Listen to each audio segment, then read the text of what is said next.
4 à la suite. Maintenant, vous allez pouvoir choisir un thème parmi les 4 que je vais vous proposer. C'est Quentin qui choisira en premier, bien sûr, puisqu'il est arrivé en tête aux 9 points gagnants. Quels sont nos thèmes ce soir? Regardez. Le règne de Louis XIII. La vengeance en littérature. La culture du rugby dans le monde. Et enfin, notre thème mystère qu'à la maison, vous pouvez découvrir dès maintenant sur Twitter, sur Internet. Quentin, c'est donc à vous. Je vais tenter la vengeance en littérature. La vengeance en littérature.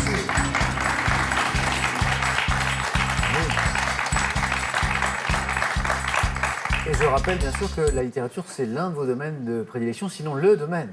Hein, vous qui travaillez dans une médiathèque. Tout à fait. Très bien. D'ailleurs, une victoire, 2 victoires, 3 victoires, 4 victoires. Dans la dite médiathèque, vous êtes devenu une star. Non. Les gens viennent plus pour les livres, ils viennent pour moi. Pour vous. Des photos, des autographes, des selfies. On vous vole vos effets personnels, c'est ça?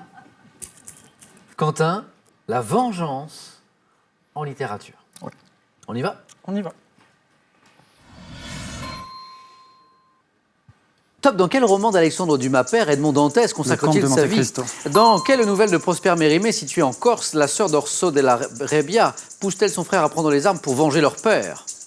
Nouvelle de Prosper Mérimée. La Vénus d'Île. 1846, dans quel roman de Balzac une vieille fille se venge de sa riche famille conduite à la ruine par le libertinage de son chef, le baron Hulot? J'ai pas. Quelle fille d'Agamemnon, ayant poussé son frère Oreste à venger leur père, a notamment inspiré un drame à Jean Giraudot? Iphigénie. En 1934, dans quel roman d'Agatha Christie, Hercule Poirot se rend compte que le meurtre commis dans un train de luxe l'a été par vengeance? Crime dans l'Orient Express. Dans quel roman de Stephen King, une jeune fille se venge-t-elle de ses camarades de classe qui l'ont humiliée grâce à d'étranges pouvoirs? Carrie. En 1932, dans quel roman de... Ouf! Quentin, je dis ouf parce que le deuxième point, il était sur le fil. Ouais. On l'applaudit, Quentin. Mais vous restez avec moi, Quentin. Bien concentré, vous êtes resté jusqu'au bout et heureusement parce qu'il y avait ce deuxième point précieux grâce à Carrie. Le crime de l'Orient Express, le comte de Monte Cristo, cette nouvelle de Prosper Mérimée, située en Corse. Je vois, Jean-Luc, que vous l'aviez. Colomba.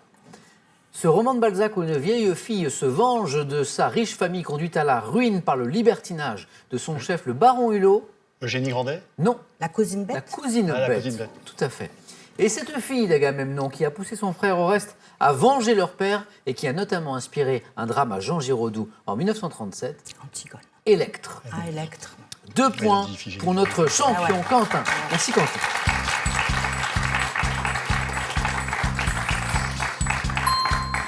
Jean-Luc, c'est à vous. Soit pour le règne de Louis XIII, la culture du rugby dans le monde ou le thème mystère. Allez, soyons fous, thème mystère. Ah ah! Jean-Luc, venez.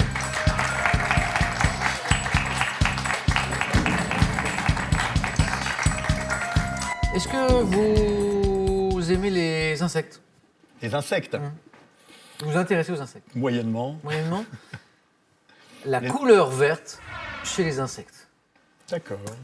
Qu'est-ce que vous en pensez? C'est passionnant. Couleur verte chez les insectes. Vous êtes prêt, Jean-Luc? Je suis prêt. Top. Quel insecte carnassier aux grandes pattes antérieures ravisseuses peut être vert dans le cas de l'espèce dite religieuse? La menthe. Quel insecte voisin des libellules peut être pourvu d'un long abdomen vert métallique à l'exemple du lest verdoyant? Aucune idée. Chez quel insecte la femelle est-elle familièrement appelée ver luisant en raison de sa capacité à émettre une Luciole. lueur verdâtre? Quel petit insecte homoptère sauteur, devant son nom latin signifiant cigale, est représenté par de nombreuses espèces de couleur verte? Sauterait. Quel insecte doté de pattes postérieures lui permettant de bondir est représenté par l'espèce Tetigonia viridissima de couleur verte? Je ne sais pas. À quel insecte diptère associe-t-on la lucilie qui vit sur les fleurs et les déchets organiques et dont la livrée est d'un vert métallique? Je ne sais pas. Quel insecte également appelé bâton du diable? Je reviens sur la précédente. Phasme. Cet insecte diptère auquel on associe la lucilie qui vit sur les fleurs et les déchets organiques et dont la livrée est d'un vert métallique, en fait c'était tout simplement la mouche. Encore fallait-il le trouver. 1 point Jean-Luc, grâce à la menthe. Merci la menthe. Vous l'aviez donné, mais un peu plus tôt. Cet insecte doté de pattes postérieures qui lui permettent de bondir est représenté par l'espèce Tetigonia viridissima de couleur verte. C'était la sauterelle que vous m'aviez donnée un peu plus tôt. Chez quel insecte la femelle est-elle familièrement appelée ver luisant en raison de sa capacité à émettre une lueur verdâtre? C'est le lampire, avec un Y. Et enfin, cet insecte voisin des libellules qui peut être pourvu d'un long abdomen vert métallique, à l'exemple du lest verdoyant. Quentin, Catherine, là, c'est un joli nom, la demoiselle. Ah oui. Un point. Jean-Luc, ça n'est pas forcément terminé, bien sûr. Merci Jean-Luc. En revanche, Quentin, j'ai une bonne nouvelle. Quoi qu'il arrive, vous êtes qualifié pour le face-à-face. Catherine, à nous. Soit pour le règne de Louis XIII ou la culture du rugby dans le monde. Allez, soyons fous, la culture du rugby dans le monde. Allons-y, Catherine, allons-y.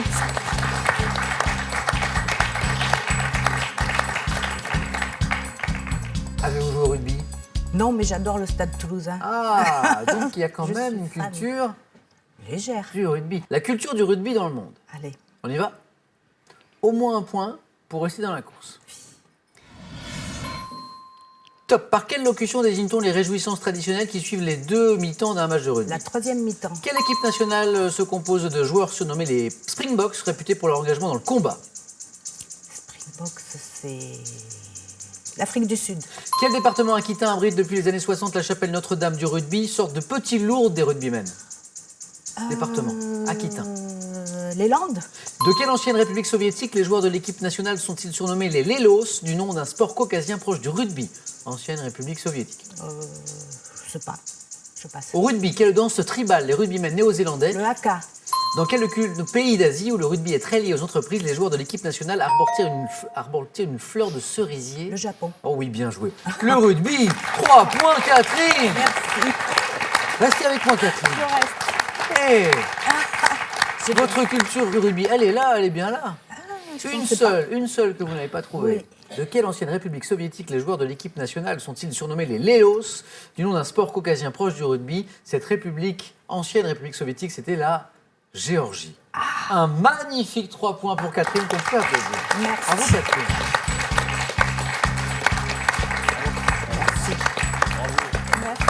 Ce qui ne fait pas les affaires de Jean-Luc, bien sûr. Mais vous gardez le sourire, Jean-Luc, depuis tout à l'heure, et ça, c'est bien agréable. Merci Jean-Luc d'avoir joué avec nous. Merci beaucoup. Un grand merci. Bon retour à Villette, c'est bien ça, dans les Yvelines. Et pour vous, Jean-Luc, ce cadeau. Mesbagages.com, site internet de vente en ligne de bagages, vous offre cette valise tendance et élégante, accompagnée de son vanity case assorti. Ouais, mais c'est ta bonté d'âme, c'est ton... Vous adorez recevoir? Alors ces 2 livres sont faits pour vous. Découvrez les recettes de Ricardo, la star culinaire canadienne, pour inviter sans stresser et craquer pour ses biscuits irrésistibles. À votre tour maintenant, vous jouez, je vous le rappelle, ce soir pour 12 000 € avec cette question. Maintenant, c'est une question de gastronomie. Écoutez bien. En 1964, quel type de friandise Jacques Brel offrit-il à une femme qu'il courtise? 1. Des bonbons. 2. Des mignardises.